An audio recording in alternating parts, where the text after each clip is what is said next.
Ya estamos dispuestos para comenzar a estudiar una vez más la maravillosa palabra de Dios aquí, en Sabiduría para el Corazón. Estamos viendo el diseño divino y encontrando dónde pertenecemos cada uno de nosotros en ese cuerpo de Cristo. Como introducción, déjeme contarle que leí un artículo que se titulaba «Este mundo es un rompecabezas» y hablaba de un inglés que creó el juego más popular del mundo, el crucigrama. Hasta ahora, en esta serie hemos hablado de rompecabezas con piezas fijas, otros con piezas móviles y otros que se apilan, pero este es el rompecabezas que conecta palabras. Hace unos 100 años, un periódico de Nueva York publicó el primer crucigrama en salir impreso. Fue una creación de un hombre llamado Arthur Gwynne. Tenía forma de diamante y daba pistas para unas 31 palabras. El artículo que leí tenía una imagen de este crucigrama de 1913. La única palabra que daba como guía para comenzar era, en la parte superior, la palabra divertido. Con frustración me entregué a la ineficiencia de mi pobre léxico y me deshice del crucigrama en el tacho de basura más cercano. Una cosa no es descubrir las palabras que encajan en un crucigrama. Uno lo puede desechar o ponerlo en un cajón y olvidarlo, pero otra cosa muy distinta es intentar, sin muchas ganas, encontrar nuestro lugar en el cuerpo de Cristo, o peor aún, ni siquiera intentarlo. En un crucigrama hay palabras que esperan utilizar letras, consonantes o vocales de otras palabras para completarse. De la misma manera, la Iglesia es interdependiente y relacionada, los unos con los otros. Nos complementamos los unos con los otros como una manifestación local y viviente del cuerpo de Cristo. La manera en la que nos complementamos los unos a los otros en el cuerpo de Cristo es por medio del descubrimiento y el uso de los dones espirituales. Así que permítame darle una definición de un don espiritual. Escuche bien. Un don espiritual es una habilidad dada por Dios para servir al cuerpo de Cristo con un ministerio efectivo. ¿Escuchó? Lo dije muy rápido. Tome nota, por favor. Un don espiritual es una habilidad dada por Dios para servir al cuerpo de Cristo con un ministerio efectivo. ¿Sabe que había 3 elementos de la vida cristiana en los que Pablo estaba realmente interesado? ¿Sabe eso? Pablo no quiere que los creyentes sean ignorantes al respecto. Los 3 elementos de la vida cristiana que Pablo no quiere que ignoremos son, en primer lugar, las maquinaciones de Satanás y sus demonios, como dice 2 Corintios capítulo 2. En segundo lugar, el hecho de la vida después de la muerte y el rapto de la iglesia. Eso está en 1 Tesalonicenses capítulo 4. Y en tercer lugar, el tema crítico de los dones espirituales. Guiado por el Espíritu Santo de Dios, el apóstol Pablo quiere que nosotros sepamos, que no ignoremos estos temas. Las maquinaciones de Satanás, el hecho de la vida después de la muerte y el rapto de la iglesia, y en último lugar, el tema crítico de los dones espirituales. Me imagino que el creyente promedio sabe algo acerca de Satanás y hasta puede eludir algunas de sus maquinaciones. Muchos creyentes saben también de la vida después de la muerte y probablemente tengan su punto de vista en cuanto al rapto y otros eventos futuros. No obstante, el creyente promedio puede ignorar por completo cuál sea su don espiritual y cómo encajar en el cuerpo de Cristo. Se lo puedo asegurar. Con razón, Pablo repite este tema de los dones espirituales tanto en la iglesia de Roma como a las iglesias de Éfeso y Corinto. Vayamos a los dones espirituales. Cuando el apóstol Pablo reveló el concepto de los dones espirituales a los corintios, dijo lo siguiente, escuche, esto está en 1 Corintios, capítulo 12, versículos 1, después 4 al 7. Por favor, si busca en su Biblia, 1 Corintios, capítulo 12, versículo 1, dice, «No quiero, hermanos, que ignoréis acerca de los dones espirituales». Versículo 4 en adelante dice, «Ahora bien, hay diversidad de dones, pero el Espíritu es el mismo». Y hay diversidad de ministerios, pero el Señor es el mismo. Y hay diversidad de operaciones, pero Dios que hace todas las cosas en todos es el mismo. pero a cada uno le es dada la manifestación del Espíritu para provecho. De este pasaje podemos sacar en limpio tres cosas que quedan muy, pero muy claras. En primer lugar, hay distintos tipos de dones espirituales. En segundo lugar, los cuales crean distintos tipos de ministerios. Y en tercer lugar, que producen distintos efectos en y por medio del cuerpo de Cristo. Entonces, dicho esto, es crítico que usted descubra su don para un ministerio efectivo. El crucigrama, por así decirlo, del cuerpo de Cristo necesita sus vocales y consonantes para completar sus palabras. En nuestro último estudio de Romanos capítulo 12, hablamos del proceso de descubrimiento. Había dos palabras claves que vimos: exposición y experimentación. Necesitamos, dijimos, exponernos a Dios en oración, exponernos a la palabra de Dios para encontrar una guía, exponernos al pueblo de Dios para recibir consejo y experimentar todo lo que querramos hacer. Eso vimos en nuestro último estudio de la palabra de Dios. Siga a Dios y rehúsese a ser conformado en el molde del sistema de este mundo, decíamos. Transforme su mente y corazón con la palabra de Dios, busque agradar a Dios por todas las cosas y busque la santidad con pasión. Luego, al hacer esas cosas, haga todo lo que tenga la disponibilidad de hacer. Haga lo que sea, pero haga algo, por lo menos. Quizás en este momento usted está tentado a decir: ¿pero quién soy yo para que Dios me utilice? Usted no conoce mis limitaciones, mi trasfondo, el pecado del que mi Salvador me libró. La semana pasada leí un artículo que decía: la próxima vez que usted piense que Dios no puede utilizarlo, considere lo siguiente. Noé se emborrachó y perdió la credibilidad de su familia. Abraham era muy viejo para comenzar una nación nueva. Isaac era un soñador. Jacob tenía problemas con las mentiras. Lea no era atractiva. Moisés asesinó a su enemigo. Gedeón era miedoso. Rahab era prostituta. Timoteo era muy joven para tener el respeto de otros. Job quedó en bancarrota. Juan el Bautista no se sabía vestir. Juan y Santiago eran arrogantes. Pedro intentó asesinar a alguien y luego negó al Señor. Los discípulos se quedaron dormidos cuando tenían que orar. María Magdalena había estado poseída, la mujer samaritana se había divorciado 4 veces, Zaqueo era muy bajito y Lázaro estaba muerto, etcétera, etcétera, etcétera. Así que, cuando usted piense que Dios no lo puede utilizar, considere todas estas cosas que le mencioné y cuantas más. Con razón Pablo escribió este pasaje a la iglesia en Corinto, una iglesia que estaba llena de problemas y de personas problemáticas. Permítame leer las palabras de Pablo en el capítulo 1, versículos 26 al 30. La palabra de Dios dice así, por favor busquen su Biblia, 1 Corintios, capítulo 1, versículos 26 al 30. Acompáñeme en la lectura. Dice la Biblia: pues mirad, hermanos, vuestra vocación, que no sois muchos sabios según la carne, ni muchos poderosos, ni muchos nobles, sino que lo necio del mundo escogió Dios para avergonzar a los sabios, y lo débil del mundo escogió Dios para avergonzar a lo fuerte, y lo vil del mundo y lo menospreciado escogió Dios, y lo que no es, para deshacer lo que es, a fin de que nadie se jacte en su presencia. Mas por él estáis vosotros en Cristo Jesús, el cual nos ha sido hecho por Dios sabiduría, justificación, santificación y redención, para que, como está escrito, el que se gloría, gloríese en el Señor. ¿Sabe qué? No importa quién sea usted, no importa su pasado, no importa de qué lado de la ciudad proviene, por la gracia de Dios y por medio de Cristo usted puede tener un lugar en su cuerpo. Ninguno de los hijos de Dios se queda fuera del rompecabezas.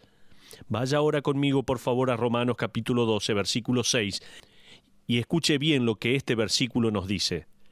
La Biblia dice así: de manera que, teniendo diferentes dones, según la gracia que nos es dada, si el de profecía, úsese conforme a la medida de la fe. Cada creyente ha recibido un don y cada creyente debe usarlo. La palabra que Pablo usa aquí para dones en el griego es la palabra charismata, que significa favor o regalo. Charis es la palabra griega que significa gracia. Se ha transliterado como carisma o carismático.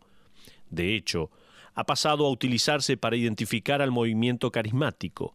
Pero según Pablo, todos los creyentes tienen un carismata. Ahora, la palabra carismata ha sido empleada por la comunidad cristiana para referirse a los dones sensacionales, las manifestaciones sobrenaturales. Sin embargo, todos los dones espirituales son carismáticos, todos son obra de un Dios sobrenatural que nos da. Cada creyente, cada nacido de nuevo en la fe en Cristo ha recibido un don especial carismático y no tiene nada que ver con alguna muestra pública de carisma. Puede ser limpiar el piso de un aula de escuela dominical, llevar a los niños inválidos al parque, arreglarle el auto a un hermano, preparar un almuerzo para alguien que está enfermo, escribir una carta de ánimo a alguien que está pasando por un momento difícil y cuántas cosas más. Entonces tenemos que tomar esa palabra y utilizarla bien. Todos somos carismáticos. Hasta el crucigrama más difícil le da pistas para resolverlo. El apóstol Pablo le da una respuesta en Romanos capítulo 12, diciendo en efecto, voy a darle 7 pistas. Él nos da 7 palabras para guiarlo. Estas incluyen los dones de profecía, versículo 6, servicio, versículo 7, enseñanza en el mismo versículo 7, exhortación, versículo 8, dar, en el mismo versículo, liderar o presidir, también en el versículo 8, y por último, demostrar misericordia. Esta lista no es exhaustiva. De hecho, en el Nuevo Testamento encontramos una lista con dones al menos 4 veces. En Efesios capítulo 4, en Primera de Pedro capítulo 4, en Primera Corintios capítulo 12 y aquí en Romanos capítulo 12. Estas listas contienen más o menos 19 dones. Ahora vamos a ver categorías de dones espirituales. Quizás la manera más sencilla de pensar en los dones espirituales sea la de ponerlos en 3 categorías distintas. Permítame dárselas. Por ejemplo, dones de apoyo. Primero tenemos aquí los dones de apoyo. Esto incluye, por ejemplo, el don de apóstol, profeta, evangelista, pastor y maestro. La primera categoría de dones de apoyo puede también nombrarse como los dones audibles. Estos son dones que están relacionados con el ministerio de la palabra. Estos conllevan más autoridad, lo cual requiere más responsabilidad porque un día se rendirá cuenta de ello. Es por eso que el apóstol Santiago escribió en Santiago capítulo 3 versículo 1, Hermanos míos, no os hagáis maestros muchos de vosotros, sabiendo que recibiréis mayor condenación. El escritor de Hebreos dice también, en el capítulo 13 versículo 17, Obedeced a vuestros pastores y sujetaos a ellos, porque ellos velan por vuestras almas, como quienes han de dar cuenta, para que lo hagan con alegría y no quejándose. No hay nada, se lo puedo asegurar, que se asemeje al gozo de tener ovejas que viven la verdad de Dios, y no hay nada peor que tener ovejas que solo se quejan. Estos dones, entonces, son los dones de apoyo o audibles. También hay dones serviciales. La segunda categoría que tenemos es la de dones serviciales. Si combinamos las listas, estas incluyen, por ejemplo, administración, exhortación, ánimo, liderazgo, fe, dar, ayuda o servir, misericordia o compasión y hospitalidad. Y por último, la tercera categoría la podemos llamar dones de señales. Estos dones tenían una función específica y temporal. Tenían una función que caducaba una vez que se completaba el Nuevo Testamento. Pablo escribió que el don de hablar en lenguas era temporal. Él dijo que se trataba de una señal no para los judíos que creían, sino para los judíos incrédulos de que la nación de Israel había rechazado al verdadero Mesías. De hecho, el hablar otro idioma que uno no sabe fue algo profetizado por Isaías. El profeta dijo que esto llegaría a suceder cuando vendría el que había prometido descanso, pero sería rechazado.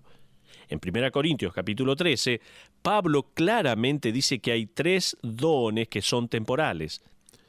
Vaya por favor ahí en su Biblia a 1 Corintios capítulo 13 y vamos a leer los versículos 8 al 10. Dice la Biblia, el amor nunca deja de ser, pero las profecías se acabarán y cesarán las lenguas y la ciencia acabará. Porque en parte conocemos y en parte profetizamos, mas cuando venga lo perfecto, entonces lo que es en parte se acabará. En otras palabras, cuando venga lo perfecto, la necesidad de proclamar verdad por medio de profecías, lenguas y conocimiento pasa a ser innecesario. Pablo está declarando claramente que estos tres dones van a cesar porque algo perfecto está en camino. Muchos dirán, bueno, obviamente eso es una referencia a la segunda venida de Cristo, o al menos al rapto de la iglesia. Pero fíjese en el versículo 12. Allí leemos lo siguiente: ahora vemos por espejo oscuramente, mas entonces veremos cara a cara. Cara a cara, ese es el título de un himno que habla de ver a Cristo. Están aquellos que van a decir que lo perfecto que vendrá es obviamente Cristo, y cuando Cristo venga las cosas parciales como las profecías y las lenguas cesarán. Eso suena bien, pero yo creo que no es así. En primer lugar, la palabra perfecto en el versículo 10 puede traducirse como completo. Pablo está diciendo que hay algo que debe completarse y cuando se complete, estos dones que comunican revelaciones ya no serán necesarios. Es más, la palabra perfecto en estos versículos en 1 Corintios 13 es la misma palabra utilizada por Santiago en Santiago 1:25 para describir las Escrituras, la perfecta ley, la de la libertad. Es una descripción de las Escrituras. Cuando Pablo estaba escribiendo estas epístolas, las Escrituras obviamente no estaban completas. Y Dios siguió dando su revelación por medio de varios hombres y de varios métodos. ¿Se fijó que en 1 Corintios, por ejemplo, en el capítulo 13, versículo 8, los tres dones temporales tenían algo en común? ¿Se fijó eso? Todos estaban relacionados al principio de recibir revelaciones de parte de Dios. Usted dirá, pero Pablo no dice en el versículo 12, ¿conoceré como fui conocido? ¿Eso no se refiere al cielo? No. Eso suena a la obra de la palabra de Dios, que según Hebreos 4:12, es viva y eficaz y más cortante que toda espada de dos filos, y penetra hasta partir el alma y el espíritu, las coyunturas y los tuétanos, y discierne los pensamientos y las intenciones del corazón. ¿Usted quiere comprender bien sus motivos y pensamientos? Estudie las Escrituras. Los dones como señales eran para el creyente antes que la palabra de Dios fuera completada en su totalidad. Otra cosa, el decir que la profecía, las lenguas y el conocimiento cesarán cuando Jesús venga es casi jocoso. En el cielo, ¿a dónde va a ejercitar el don de evangelismo? Nadie va a ganar almas en el cielo. Otra cosa, ¿cómo utilizará su don de enseñanza? Otra cosa más, ¿para qué servirá el don de misericordia? Algo más, otra pregunta, ¿a dónde utilizará el don de dar? Si vamos a heredar la gloria de Dios, ¿se da cuenta? ¿Qué necesidad tendremos del don de fe si estaremos en su presencia? Cuando entremos al cielo, no solo los dones de profecía y lengua cesarán, sino que todos los dones del Nuevo Testamento serán innecesarios. Entonces, esos dones de revelación, apartados por Pablo como temporales, cesaron cuando las Escrituras se completaron en el siglo I. Veamos el don de profecía. Ahora, habiendo concluido con la introducción, vayamos a Romanos capítulo 12. Ahora usted verá por qué gasté tiempo explicando esto de la revelación. Va a verlo en el primer don que Pablo enumera en el versículo 6, el don de profecía. Cuando Pablo escribió esto, la profecía era un medio para recibir y comunicar una revelación de Dios. Entonces, encaja de manera perfecta en la lista. Cuando este término es utilizado por profetas del Antiguo Testamento y del Nuevo, antes que se completaran las Escrituras, se trataba de la habilidad de predecir el futuro y comunicar una verdad de parte de Dios, y un profeta verdadero nunca se equivocaba. De hecho, si alguien decía ser profeta y profetizaba algo que después no sucedía, se lo apedreaba hasta quitarle la vida. Esto prevenía que la ocupación de profeta tuviera mucha publicidad. Si usted está tentado a pensar, no puede ser, es injusto. Los creyentes en la Biblia y los apóstoles tuvieron profetas y nosotros no. Somos unos perdedores. Tal vez alguien está pensando eso. Bueno, el escritor a los hebreos no pensaba que eso fuera así.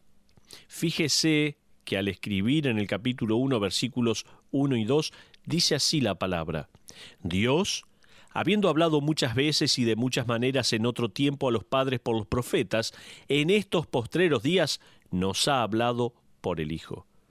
Si usted quiere profetas, se estaría rebelando contra el hecho que Dios le permitió vivir en un período en el que dispone de la perfecta ley de la Escritura, el libro que revela cómo vivir y qué esperar para el futuro. Nosotros hemos recibido la revelación del rapto, la tribulación, el anticristo, la batalla de Armagedón, el reino, los nuevos cielos y la nueva tierra. Todo eso ha sido revelado por la palabra de Dios. Tenemos los detalles de la batalla final entre el dragón y el ejército del Señor. Sabemos cómo será el cielo con árboles y un río en la ciudad. No tenemos menos que los santos del Antiguo Testamento, tenemos mucho más. Pero vayamos a dos pensamientos en cuanto al don de profecía. Permítame, por favor, darle dos pensamientos en cuanto al don de profecía. Escuche, si bien las nuevas revelaciones de verdad de parte de Dios han cesado, la repetición de verdades no. No hay nuevas revelaciones de parte de Dios, pero usted tiene en sus manos la palabra completa del Señor. Usted no está esperando que Dios hable porque Él ya lo ha hecho. Sin embargo, la gran necesidad de la humanidad no ha cambiado. Necesitamos la palabra de Dios. El propósito principal de enseñar y predicar en la iglesia es entregar, proclamar lo que Dios ha dicho. Hay un movimiento en la iglesia en la actualidad que intenta sacar de sus sermones lo más que se pueda todas las referencias explícitas a la palabra de Dios, a la Biblia. Y como si eso fuera poco, hay algunos que no dejan que la congregación lleve su Biblia a la iglesia o tome notas para que los inconversos no se sientan incómodos. Imagínese eso. Algunas iglesias, me dijeron, le dicen a los miembros que no traigan sus Biblias para no intimidar así a los incrédulos. Un estudiante del seminario vino hace unas semanas y me dijo que todo lo que yo había dicho en la predicación, en el seminario en el cual él va a clases, le dicen explícitamente que no lo diga. En su clase le dijeron que tenía que diluir el Evangelio y nunca emplear términos teológicos. Si nosotros no predicamos y enseñamos directamente la palabra de Dios, estaríamos abandonando la única fuente de sabiduría. Jeremías, en su libro, en Jeremías 8:9 dice: «Los sabios se avergonzaron y espantaron y fueron consternados. He aquí que aborrecieron la palabra de Jehová». ¿Y qué sabiduría tienen? Permítame decir esto de una manera diferente. Y este es el punto número 2. Si bien el don de la profecía ha cesado, la necesidad de los creyentes por hablar por Dios nunca ha cesado. ¿Escuchó?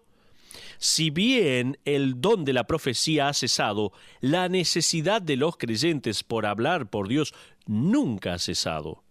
Un autor escribió lo siguiente: si un predicador proclama directamente la palabra de Dios o no, es cuestión de autoridad. ¿Quién tiene el derecho de hablarle a la iglesia? ¿El predicador o Dios? Cuando la predicación se sustituye por cualquier otra cosa, la autoridad de Dios está siendo usurpada. Sin mencionar que esto le quita a la gente la única fuente de esperanza, alienta a que la gente se haga indiferente hacia la palabra de Dios y la autoridad divina, y pone a los sentimientos por encima de la verdad de Dios. Con razón, el apóstol Pablo le dijo a Timoteo: «Te encarezco delante de Dios y del Señor Jesucristo que prediques la palabra». Dicho de otra manera, Él le dice a Timoteo que exponga, que comunique, ¿qué cosa? La palabra de Dios. Me encanta ese contexto. Timoteo, te encarezco delante de Dios. En otras palabras, sé que hay otros predicadores observándote, pero no olvides, la audiencia que realmente importa no son ellos, sino Dios. Timoteo, te encarezco delante de Dios que te está mirando, que prediques la palabra. El minuto en que usted quita la palabra de Dios de su sermón o lección, usted pensará que no está ofendiendo a nadie, pero al hacerlo está ofendiendo a Dios. ¿A quién prefiere ofender? Permítame agregar algo. Sea usted un predicador, un maestro o un ayudante, necesitamos creyentes que sirvan al cuerpo de Cristo como si realmente creyeran que Dios está mirando, porque es así. Y necesitamos más creyentes que crean que si Dios es el único que está mirando, sería suficiente. Él sería suficiente audiencia para que ellos pronuncien la verdad de su palabra, sea como fuere. Ese vivir no solo agrada a Dios, sino que sirve efectivamente a la iglesia e impacta al mundo, dándole a éste lo que realmente necesita. Me gustaría ser más como Gene Elliot, aquel famoso misionero que murió como mártir en las selvas del Ecuador. Él escribió una oración muy profunda en su diario personal. Él decía: Padre, que cada persona que se contacte conmigo tenga que tomar una decisión. No quiero ser un simple marcador junto al camino. Hazme una bifurcación en el camino, de manera que los que me conozcan tengan que ir a un lado o al otro, al ver a Cristo en mí.